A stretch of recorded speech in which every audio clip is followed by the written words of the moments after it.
हर हर महादेव। प्यारे भक्तों, आप सबको महाशिवरात्रि की हार्दिक शुभकामनाएं। आज हम सुनपान करेंगे फाल्गुन मास के महाशिवरात्रि की व्रत कथा।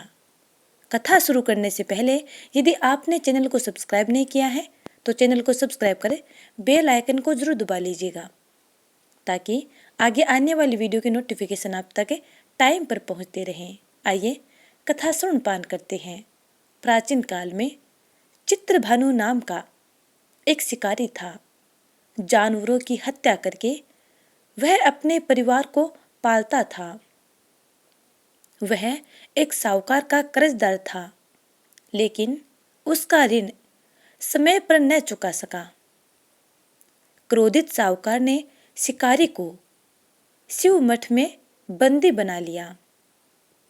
संयोग से उस दिन शिवरात्रि थी। साहूकार के घर पूजा हो रही थी तो शिकारी ध्यान मगन होकर शिव संबंधी धार्मिक बातें सुनता रहा।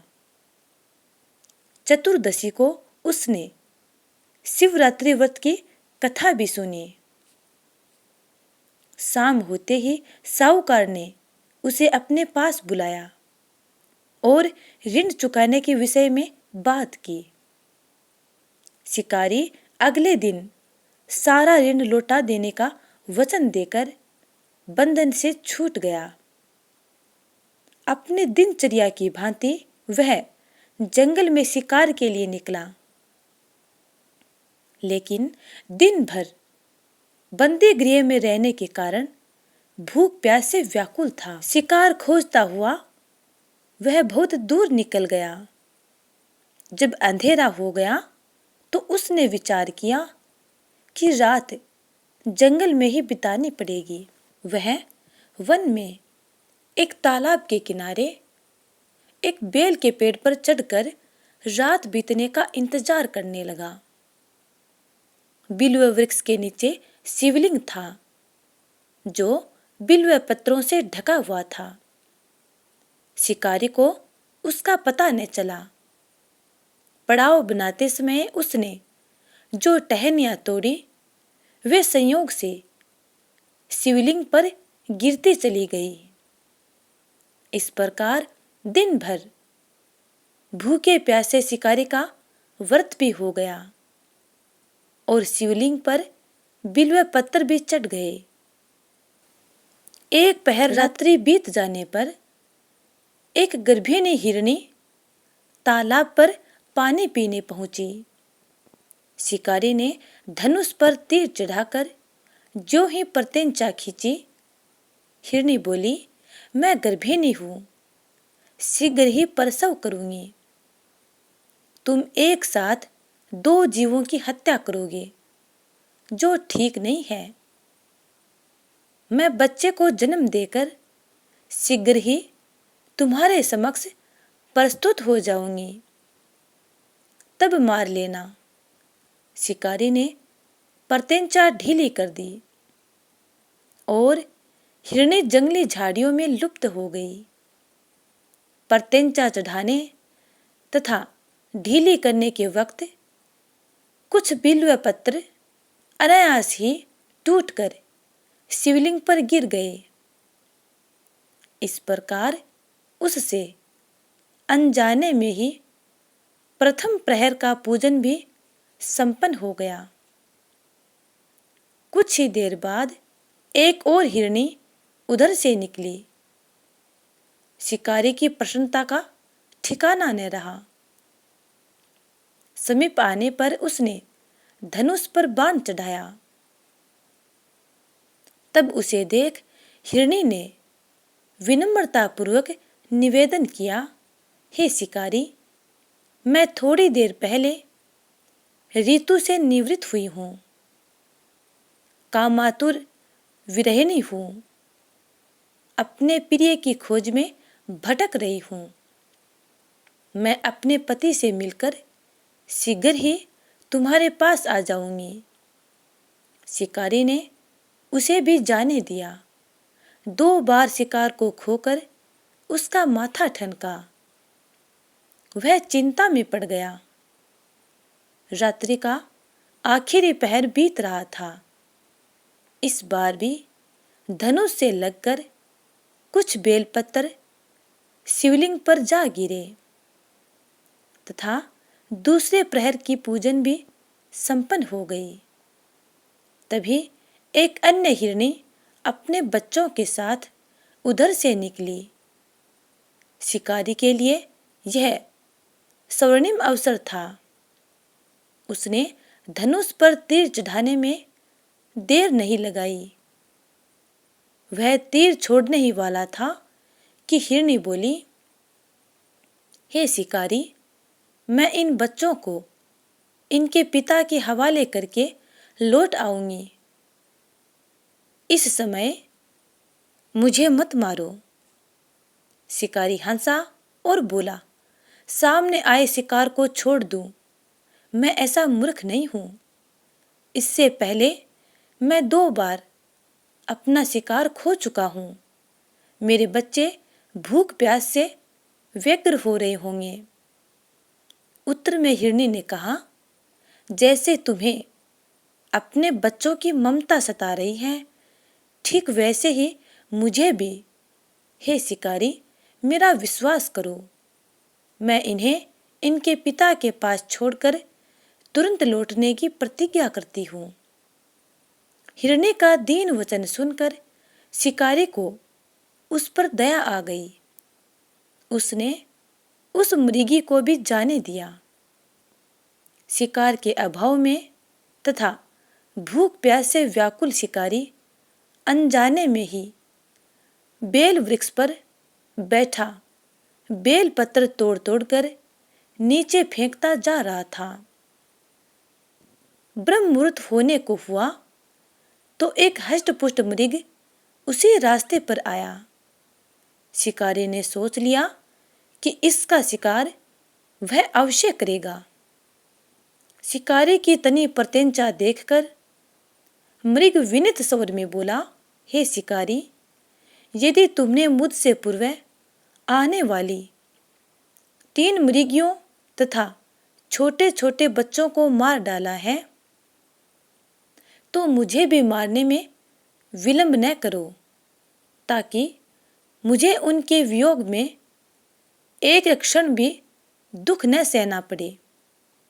मैं उन हिरनियों का पति हूँ। यदि तुमने उन्हें जीवन दान दिया है, तो मुझे भी कुछ क्षण का जीवन देने की कृपा करो। मैं उनसे मिलकर तुम्हारे समक्ष उपस्थित हो जाऊंगा। मृग की बातें सुनते ही शिकारी के सामने पूरी रात का घटना चक्र घूम गया। उसने सारी कथा मृग को सुना दी।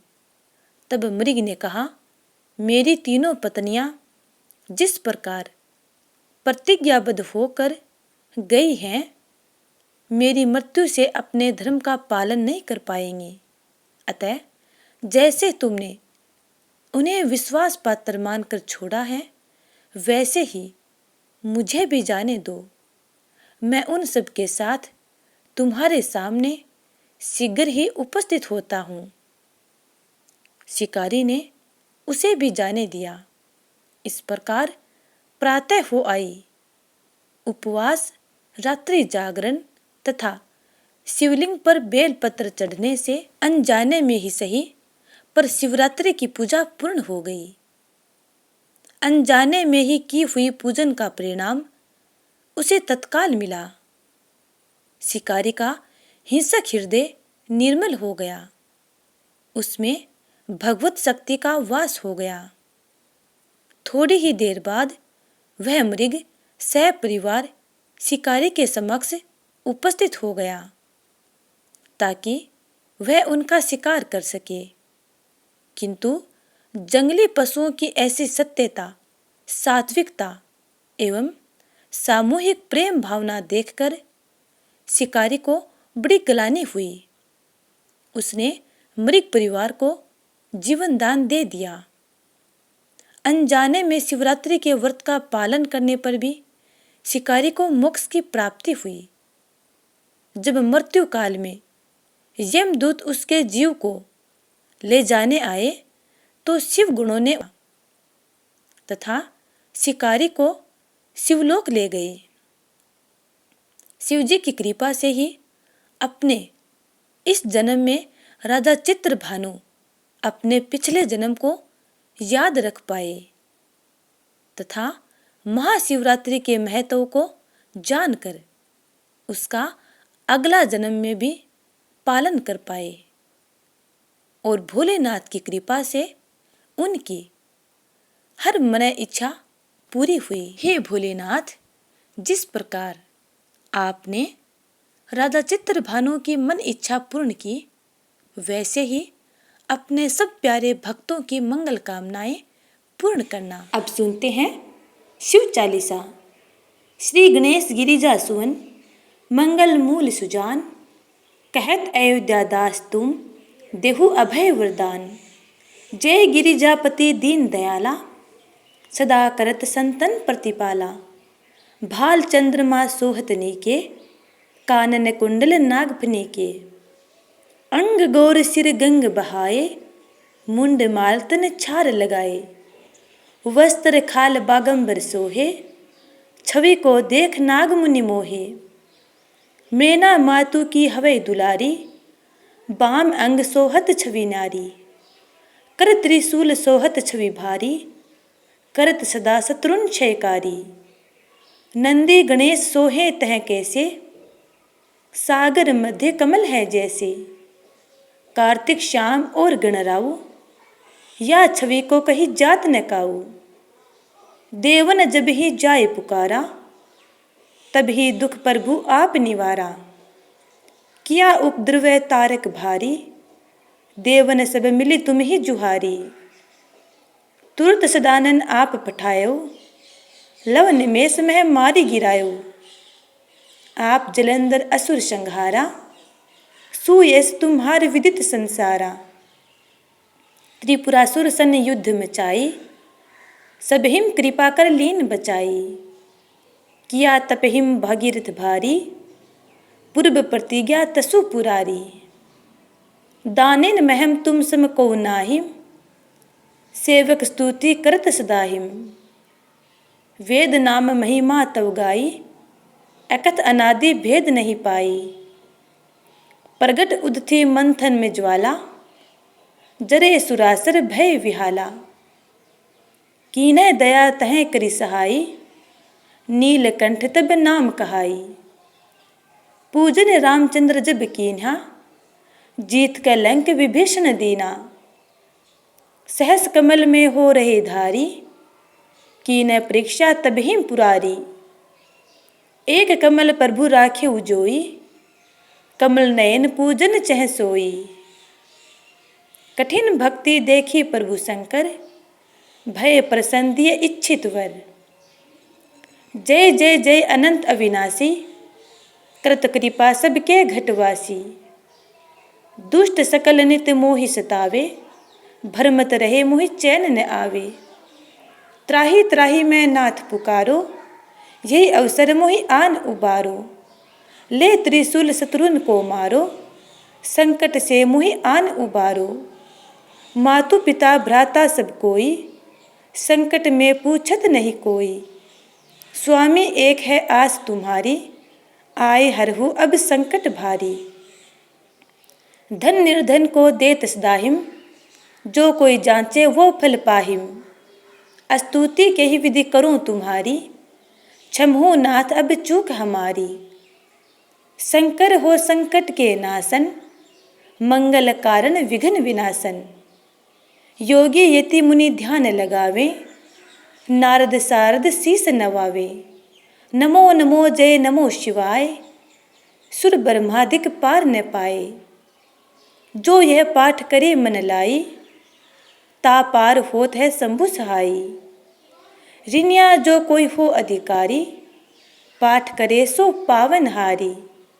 पुत्रहीन कर इच्छा कोई, निश्चय शिव प्रसाद ते ही होई। पंडित त्रयोदशी को लावे, ध्यान पूर्वक होम करावे। त्रयोदशी व्रत करे हमेशा, तन नहीं ताके रहे कलेसा। धूप दीप नैवेद्य चढ़ावे, शंकर सम्मुख पाठ सुनावे, जन्म जन्म के पाप नसावे, अंतवास शिवपुर में पावे।